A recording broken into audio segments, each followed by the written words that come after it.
Shalom everyone. I am Sarita, a student of the Holy Torah at ACTC Seminary.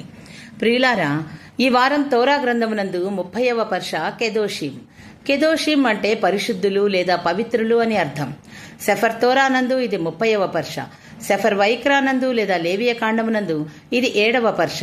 ఈ పర్ష యొక్క 5వ అలియా వాక్య భాగములు సెఫర్ వైక్రా లేదా లేవియ కాండము 20వ అధ్యాయము 1 నుండి 7 వరకు.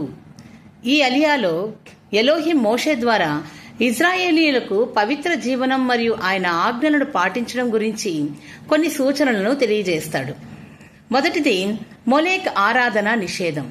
మొలేక్ దేవతకు బలులు అర్పించడం, ముఖ్యంగా పిల్లలను అర్పించడం దారుణమైన పాపంగా పరిగణించబడుతుంది.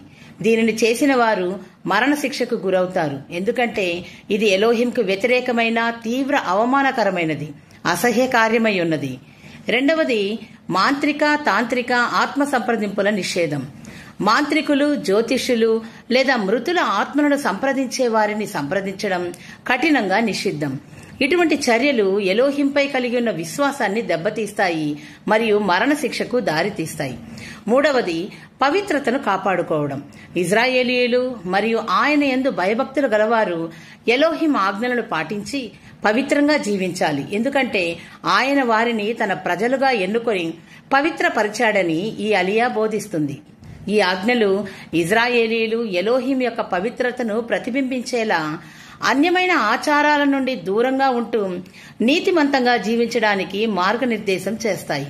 మరిన్ని తోరా పాఠాల కోసం మా యూట్యూబ్ ఛానల్ సబ్స్క్రైబ్ చేయండి, లైక్ చేయండి మరియు మీ అభిప్రాయాలను కామెంట్ చేయండి.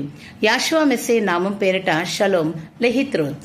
Thanks for watching. Do subscribe our channel. Please like, share, comment and don't forget to click the bell icon for notifications.